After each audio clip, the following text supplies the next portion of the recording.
Hi, everyone. Welcome back to the Bright Side of Beauty podcast presented by Beyond Skin Aesthetics. I'm super excited about today's episode, but before we jump in, I have two requests for you. Number one, if you have not left us a review yet on wherever you listen, please do so. It helps out so much. And if you are not watching us over on YouTube, please go subscribe over on YouTube. That also helps out so much. We would love to see you. If you are just listening in on Apple Podcasts or on Spotify, you can actually watch us as well. We're working on making sure that the video is on Spotify too, but if you prefer to watch your podcasts, that is an option for you.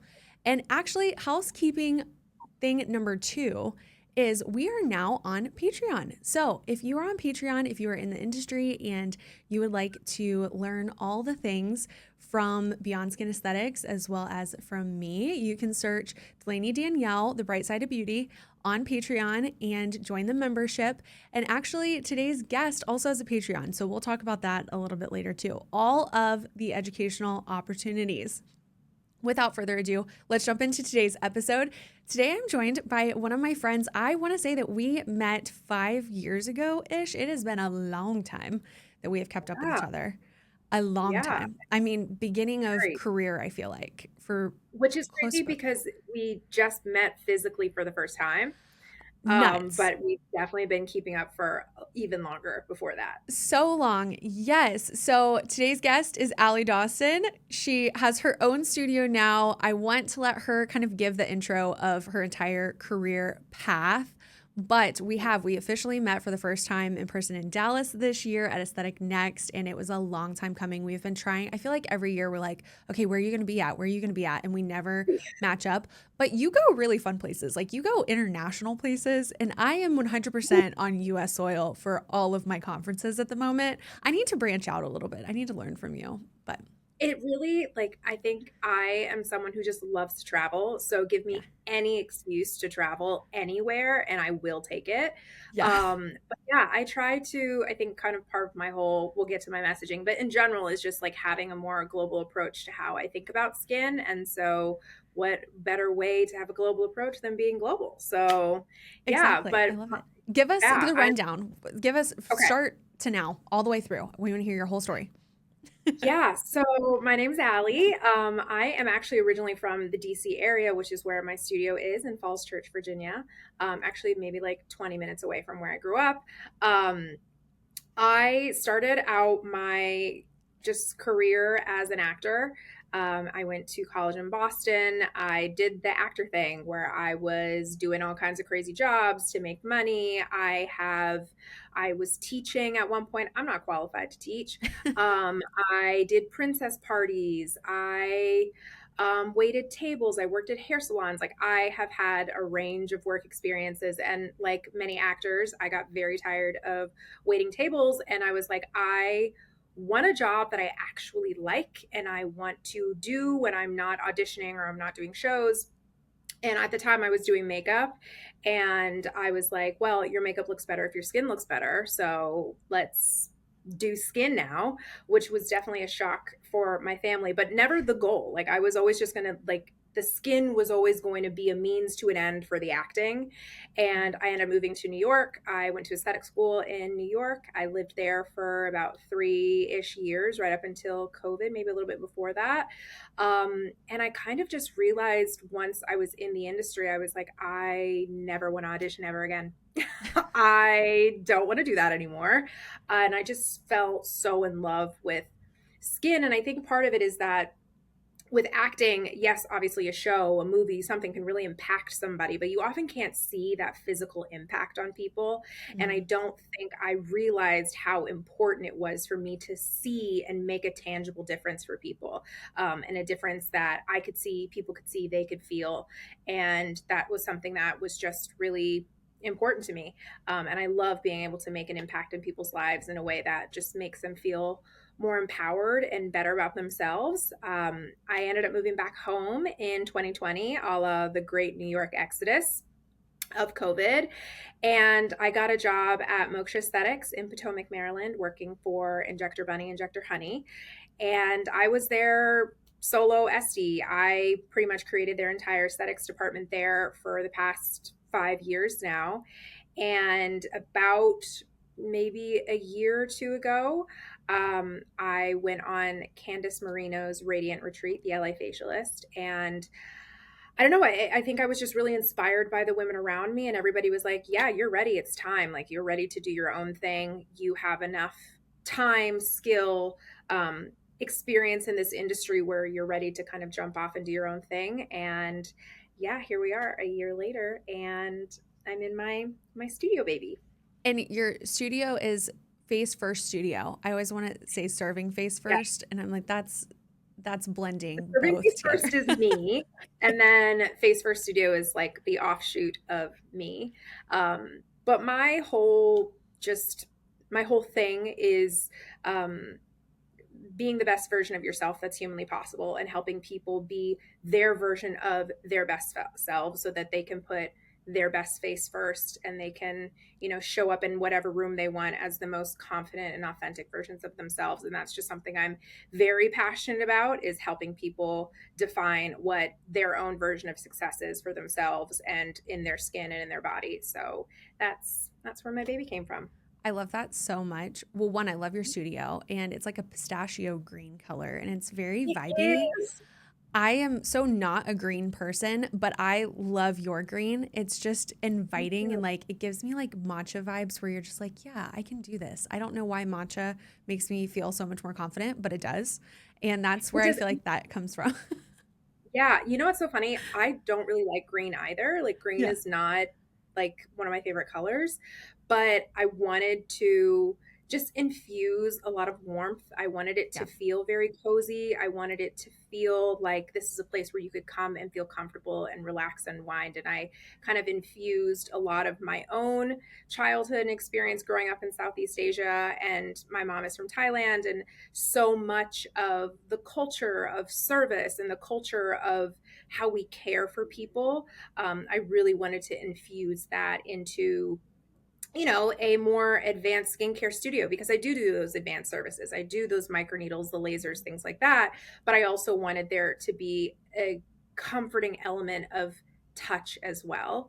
And I Yeah. think, as someone who has worked in a med spa space, as you as well, sometimes we can get really caught up in the device of it all and the machines, and it started to, for me as a practitioner, feel less personal.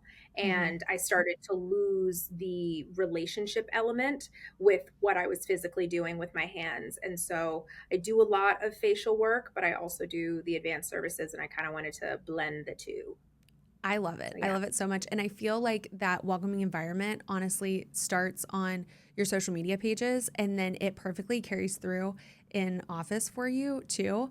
And it's very deliberate. You can tell that every single decision plays into the next, and it tells a story, and it gives a full experience. And I feel like that probably ties back to your acting days too, of Yeah. that storytelling side of things. And actually, Yeah. before we go into all things skin, you you didn't completely give up television in a way. I You were on No, a I did TV not. show last year.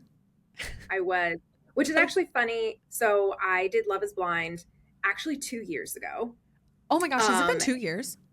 it's been 2 years. I filmed it in 2023, Oh my but gosh. it came out last year. Okay. So yeah, I mean, here I am back to doing reality television. Who'd have thunk? Yeah, I think that was also, um, I mean, does my dating life have anything to do with aesthetics? I have no idea, but I am someone who is very much someone who, I have extreme FOMO, and one of my like greatest fears in life is feeling like, oh, I wish I would have done that, or oh, I wish Yeah. I would have said that, or I wish I would have gone to that place. Like, I never want to have that fear, and so when I was peer pressured by enough people who were like, "You would be great for this. You should do this," the peer pressure worked, and there I am. Granted, they didn't feature me, but that's actually for You the were a couple better. times. Okay, I was on the first episode, and they did name the first episode after me. I will take that. Um, Yeah. yeah, it's the situationships. That's my line. But I will say that after that experience, it was a very clear cut case of everything happens for a reason. And I am a firm believer in that, and that everything happens the way that it's supposed to happen Mhm. for you to learn what it is that you needed to learn. I learned so much from that experience. Wouldn't do it again, but I learned so much about myself going through that experience. And I really don't feel like I would have been catapulted into opening my own business and pursuing my life as it is now if it wasn't from what I went through during that experience and beyond. So yeah, that's my love is blind shtick. It's all worth it. And you are so fabulous at talking into your phone on socials. So you guys definitely need to go and follow Allie 1,000,000%. I feel like we both have a weird comfortability with just putting ourselves For out sure. there on the internet. And For I sure. don't know where it even I always comes say from. that. Yeah, I Yeah. always tell people, I was like, I am unnaturally comfortable talking to a camera Yeah. and talking to an audience. But I do genuinely believe, because people are like, oh, I'm not good at social media. I genuinely believe it's a muscle, and you have to work at it and you have to practice it. Even if it means you're just filming yourself and you're not posting it anywhere. You just need to get comfortable hearing the sound of your voice, seeing what you look like on camera, and once you feel comfortable in that space, your audience also feels comfortable. And so something as like feedback that I get all the time is people being like, oh my gosh, I feel like I know you, I feel like I've already met you, I know so much about your grandma, I know so much Mhm. about your love of caviar, just like whatever it is, but it feels to them as an audience member that they're in the room with me and we're Mhm. just friends. And that is kind of how I think I've built my clientele of honestly really cool, chill down people who just like want to come and hang out with me for an hour. Yeah. And that's the kind of clients that I want to have. And my that is it is what's the word that I'm looking for, it's drawing in the people that I want in my ideal client. So I think if that is what you're looking for, being like authentically yourself, Mhm. because I always say like everybody has an Instagram voice. Yeah. Everybody has that, like, hey guys, like when you're trying to sell something, we all have it, I do too. But I think when you hit those moments of, oh no, this is actually just who this person is, and it feels more genuine, you can create real genuine relationships with your clients, with your patients, through a phone that translates to when you go into a room.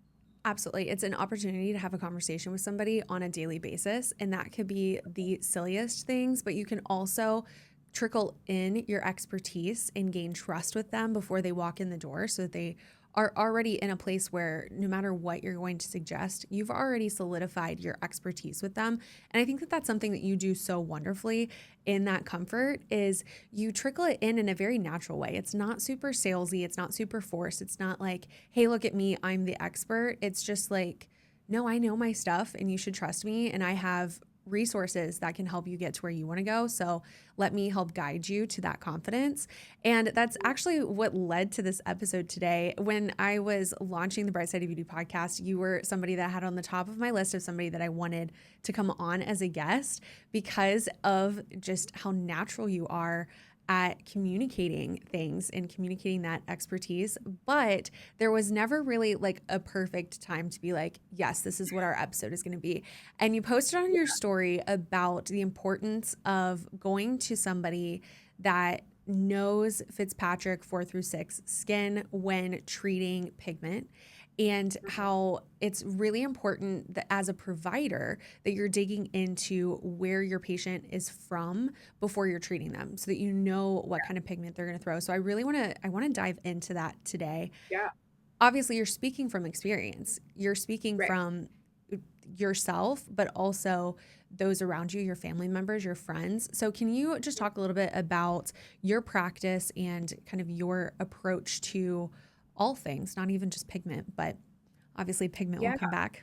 I think for me, as one, a provider of color, but just also as someone who has been a client of, whether it could be at a hair salon or at the dentist, there's a lot of, I think, distrust in service-based industries in general being able to provide for you. And just the reality is the beauty industry is not made for darker skin tones, right? When we think of these larger devices, we think of like the beauty standards that it's subscribing towards. It is not people who are typically brown skinned. I have felt that in my personal life, just as a person living, existing, and growing up in this world. And I think for me, when I decided I want to be able to create a space for everyone, that's often really hard in the aesthetics industry when the education is simply not there. I went into aesthetic school being like, I want to be able to treat people that look like me, and then found it really hard to find the information for how to do that. Yeah, I know how to treat myself, but do I know how to actually treat, you know, being a Fitzpatrick 6 and having rosacea? Do I know how to treat a Asian Fitzpatrick 4 that has melasma that, presents like a 3 but actually pigments like a 5? Like, there's so many complexities, and I think nationality and where you're from, your ethnicity, does play a huge role into that. And growing up in the DC area, working in New York, which are both incredibly diverse cities, you have to do the deeper investigation. And I think that's also really important, is that you just can't rely on the education that is often just being given to you. And why I'm someone who is such a believer in post school education and seeking out mentors, seeking out people who, like, what's their protocols in the room, what's working for their clients, asking people what their resources are, where are they getting their education from, because it just can't stop in school. And sometimes, yes, we go to these big aesthetic conferences, but you know, how often are people in the room? Who are the people that they're treating? So I think it's really important to, like, lock in with a community of people. And I love that I have friends and colleagues both here, elsewhere, that I can be like, hey, I just did this setting on this girl. Like, is she gonna be okay? Like, this is her post care, this is her pre care. Like, she looked pretty red after. Like, I don't know. I have so many people that I have that relationship with, and it's just so important to have that. But I think when it comes to your clients and your relationship with that, I think you have to present yourself as someone who is always learning, and make sure that you are often, especially when you are working with, fits 4 through 6, there's so much pre-work that I think needs to be done. I'm a huge, heavy believer in pre-treating. I often won't do something as simple as a microneedle unless they are prepped for at least 2 months beforehand. And I say 2 months because I'm realistic about the fact that, like, maybe not everybody can spend $1,000 on a skincare routine on their first visit, right? Maybe we might need to spread it out a little bit. But I won't treat you unless I know exactly what's being put onto your skin, because the risk of hyperpigmentation, scarring, is so much higher in the more melanin rich clients that you have. And I just simply, I love money, but I also don't love lawsuits. And I also don't want, like, someone walking out there with my work that's not really a representation of the work that I can do, because I didn't do the work of taking a little extra time and making sure that all the ducks were in a row before I treated them. And so, yeah, I'm a huge believer in pre-treating. I'm a huge believer in avid communication. I text every single client after. I make them send me photos. Yes, I am annoying, but, like, I need to make sure that it looks the way it's supposed to look. And we are able to catch things sooner, or, okay, this is what it looks like when we do this laser and you do get swollen. So, like, let's make sure we're doing a glacial after to really calm that down. There's just so much that you need to kind of stay on top of. And once you really learn your clients, then you can, kind of get a little bit more relaxed. But I think that pre-work is really important. I have so many questions from everything you just said. Let's go back to, you said it's really important to have a base of colleagues that you can really bounce off of. Yeah. How do you do that? How do you create that base? It's so funny. So much of, I love Instagram because I have done so much relationship building via Instagram. I'm the We're a first perfect one example. yeah, I mean, Yeah. we're a perfect example. Yeah. I mean, you're someone who, I mean, you live in Ohio, I live here. But you're somebody I feel like, hey, if I have questions about this device or something, like, I can text you and I can ask you those things. I think sometimes it's, you follow someone and you maybe really admire their work or like what you're doing, like, send them a message. I think that most people, I would hope are pretty cool. I'm someone who I really value and love when other people in the industry reach out to me. I always try my best to get back to everyone. Most of the time I do, because I also remember reaching out to people and being like, hey, I really like what you're doing. How, where did you learn this? How did you get this? And I'm part of why I started Patreon is like I wanted a place for me to share the things that I learned, that wasn't readily available, in a class, or wasn't me spending like, $5,000 on, some big seminar, that I could get to people the information that is actively going to be a little bit more affordable to help, improve their skill set. But yeah, I mean, Instagram is a great tool for that. Locally, like if you every city's different, but I would say that in this DC area, we have a really great aesthetics community. I will reach out to my friends that work at other med spas, other skincare studios, ask how they're doing. We're really helpful for each other. And I think it's because I truly feel like there's clients for everybody. Like my Mhm. vibe may not be your vibe. And the clients that go to you may not be the kind of people that come to me. And there's going to be enough people for all of us, and it doesn't hurt me if I say, oh, yeah, this is where I got my boxes made.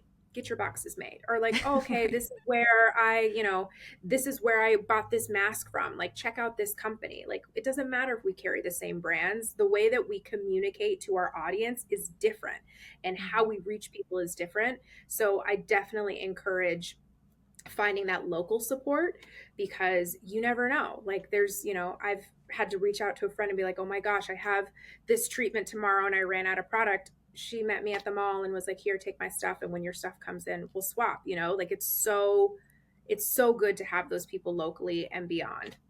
Absolutely. 1,000,000%. I second all of those things. All of those things. Back to education, huge part of Yeah. that.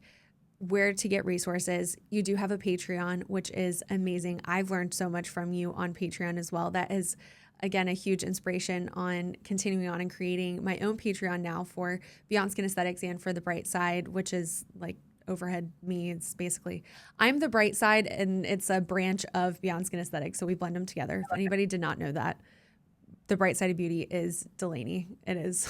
So if you see the bright side, it's me on the other side.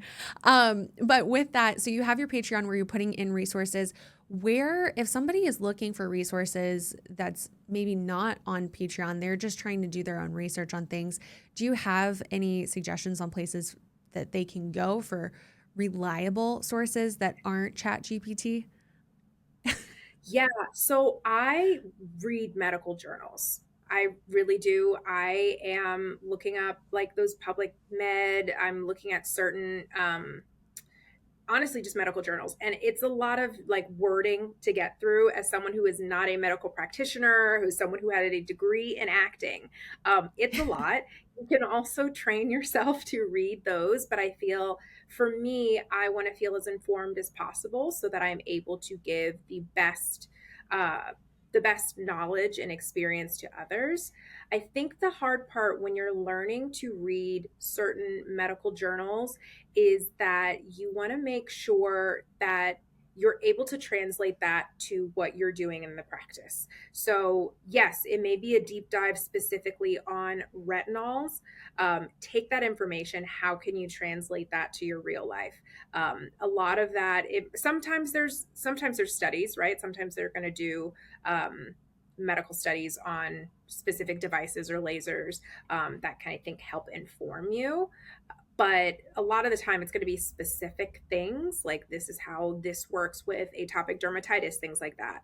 I also really love as a resource, there is a wonderful conference that is actually for mainly dermatology and plastic surgeons. It's called IMCAS, IMCAS, and I subscribe to their IMCAS Academy. And it is dermatologists, surgeons, providers from all over the world, top of their field. That has been an incredible resource for me. If you ever get the opportunity to go to IMCAS, it's in Paris every year. They do it every year in Paris, and they usually pick one place in Asia and one place in the Americas. I think this year it's in Brazil. and then in Thailand, which maybe I'll go to. But I have loved that. It was absolutely not necessarily for estheticians. So I just want to tell people that it is definitely like a medical conference, and a lot of the certain rooms we just can't get into as an esthetician. But being able to learn from people all over the world with different regulations than we have, different access to products that we don't have access to, it really helps inform how we treat with what we have to treat with. Which I think is really important. And when you have a really international clientele like we have here, like I have a lot of clients that will fly back and forth to Dubai, or they're going to Togo, or wherever they're going in the world, and you want to be able to inform them, hey, if you're going to get things, or hey, if this is what you're going to do when you're abroad. I love to be able to inform them with the most up-to-date knowledge that I potentially have. So I would say IMCAS Academy, I think it's maybe like $100 for the year, for like access to all of their videos, and it's awesome. That's incredible. You are such a Yeah. global gal when it comes to all things beauty. And it comes honestly, it comes from traveling, of course. I love that. I want to say that you just got back from, you were somewhere in Europe. Where were you? I was in Mallorca. I don't know why I thought you were in Portugal.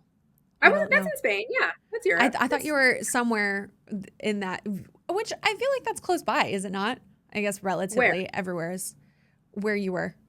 Where were you? Yeah, I was in Mallorca, which is like an island Mallorca. off the coast of Spain.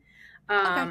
I don't. It's actually not that far, at least from the East Coast. I don't know how far from Ohio. It was like 6 hours, 7 hours. I'm like, it's nothing. You're Once not you far. fly like to Asia, which is a 24+ hour flight, a flight to Europe, I'm like, piece of cake. Whatever. Yeah, We'll sleep. It'll it's be nothing. fine. But you went shopping when you got there and you Oh, of got course. all sorts of stuff experimentally. But were there things that you had on your list where you were like, okay, as soon as I get to Europe, I'm buying this? Or was it really you just went to the store? I go to the store, but I also have been to Europe enough now to know what I like, and it's always sunscreen. I Yeah. will always get sunscreen. There's certain brands that I like over others, but yeah, my top of my list anytime I travel, always sunscreen. We need to Which talk I about know sunscreen. we got to talk about sunscreen. We We got love to it. talk about Because I would say that it's a hot take, but it's really not a hot take whatsoever. It's just a different approach from what my approach typically it. Mhm. is. I actually agree with every single thing that you preach on, but tell us your opinion on sunscreen that a lot of people don't look at as valid or I guess correct in a way. I think a lot of people take the talking points of you have to have a mineral and this is why, and they don't think past that. So, what's your hot take on sunscreen? What's so funny? It's like it's a hot take, but I'm like, why is this a hot take? Like I don't Mhm. understand why. And let me just start off by saying I am not a mineral sunscreen hater. I think that mineral sunscreen can be good. And I'm someone who, if you have hyperpigmentation, I am always going to say you need some sort of tinted filter in your sunscreen because you do need that visible blocker from UVA damage, right? So I think that's really important. So I definitely think that there's a time and place and a person for it. So a couple reasons. One, I think the push for mineral sunscreens often excludes a large population of people, which is a majority of the skins that I treat, which are Fitzpatrick, for sometimes like a 3 through 6, right? Like you could Mhm. be, Southern Italian, and a mineral sunscreen is going to look crazy on you. So it's actually a wide variety of people that I think are often excluded from access to really quality products. And I'm not saying that those things aren't good. I'm still a huge believer. Again, if you have pigmentation issues, you want some sort of zinc oxide base. But I think as an everyday product, it does not work for everyone. And my major thing is I want you wearing sunscreen. So I want you wearing sunscreen that feels good, right? If you don't like the way something feels, wears, looks on you, you're not going to wear it. And the benefits of wearing a sunscreen is so much more important than anything else. Even if you had hyperpigmentation and you were like, I absolutely hate a mineral sunscreen, I would rather you wear a chemical sunscreen because that is going to be better for the health and longevity of your skin in the long run. We can fix all the other stuff on the back end. So that's one. I often think that mineral sunscreens doesn't always include a large population of people. Two, I think that there's a larger conversation of like chemical sunscreens being toxic. And that one is just really, it kills me because there just is not a ton of evidence to support that. Everybody talks about the endocrine disruption of certain sunscreens, but that study specifically that was done was when they fed oxybenzone to rats. Eating sunscreen is very different than applying it topically. And we know this as far as it comes to retinols, for example. They're saying, there's a lot of different conversations from different brands about whether retinol is systemic or not. Well, we know taking Accutane is very different than applying retinol topically, just from what we know about how penetration of products work. It's not getting any further than the dermis. Like, it's not getting that far. And a lot of the time, depending on how you're layering products, it's probably not getting any deeper than the epidermis of your skin. So I think that the conversation about sunscreens being toxic is often fueled a lot by marketing, people trying to sell stuff to you, people trying to scare you, or just a lack of information and a lack of um, educated resources. I don't know. If you source the EWG to me as a source, I already know you don't know what you're talking about. So I will fight about sunscreen all the time because I'm somebody who does a lot of due diligence in reading about sunscreen filters because I'm passionate about it. And I think Mhm. lastly, which is why I tend to have more of a global approach, is that the filters that we have available to us in the US are very limited compared to what they have in other markets, European, Asian, Australian markets.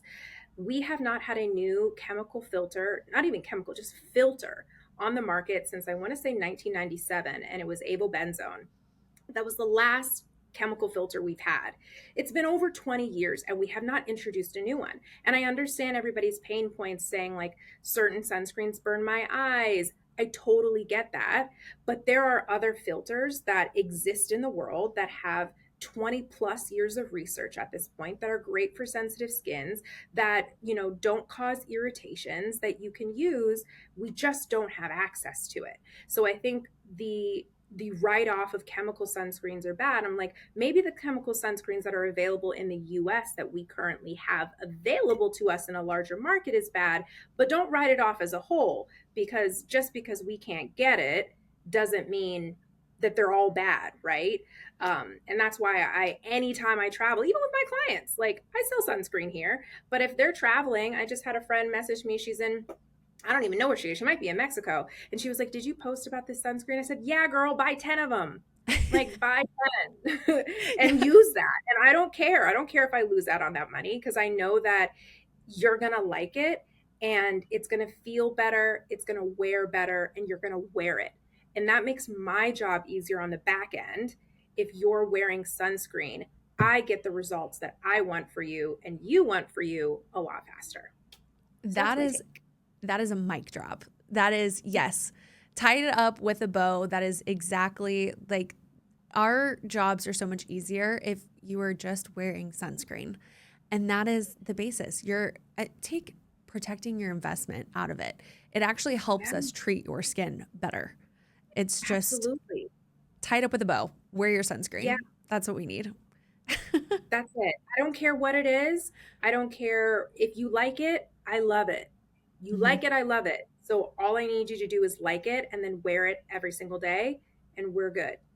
I love that so much. There are so many things that I want to ask you. So you're definitely going to have to come back on the podcast at some point in time. I ask all of my guests one question, and that Yeah. is, and you can take it any direction that you want.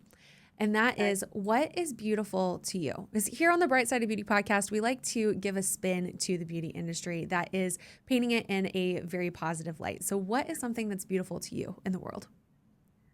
Authenticity. I think being authentically who you are is like the most beautiful thing. I am someone who I really love watching people just march to the beat of their own drum. Um, I have a friend who, off the top of my head, I think of and I'm just like, I've never in my life met anyone whose brain thinks like yours. I love that. I don't understand what you're saying a lot of the time because you're speaking in metaphors, but I love that. And that is so authentically who you are as a person. And I think in a world where we're all being fed a lot of images of this is trending, this is interesting, this is where it's so easy to want to subscribe to that. Being who you are is just the most beautiful thing I think you can be, and something that, especially in this industry, in the aesthetics industry, where there's so many different ways in which we're told we should look or how we should dress or whatever it may be, I want to help people find the most beautiful version of themselves and be a part of that journey into feeling more confident in who they are and how they show up in the world. And I try to do that as best I can, and just always be the most like authentic version of myself. And I think that that's a real um, core message in my business, is that, you know, be your best self, and whatever that looks like for you. I love that so much. I'm going to make sure that I pull all of the different resources that we have referenced throughout this episode. We'll put them on Patreon. Pimp yourself out. Tell us where we can connect with you as Allie, with your business, all the things. So you can follow me on Instagram, Serving Face First. My Patreon is also Serving Face First, so you can subscribe to me there. If you want, you can follow my studio, the Face First Studio. But yeah, you can always feel free to message me, DM me, either on Patreon, Instagram. I really try to be like a resource for as many people as I can, and I hope we can connect. And maybe I'll meet you the way that I met Delaney, like 5 years later. There you go. Might be a little delayed, but we'll meet in person at some point. But we can get there. I love it. Well, Allie, you are such a gem, and I appreciate you so much for taking time out of your day to have this conversation and continue to educate others and share your love for our industry. You are just an absolute gem, and we'll catch up soon.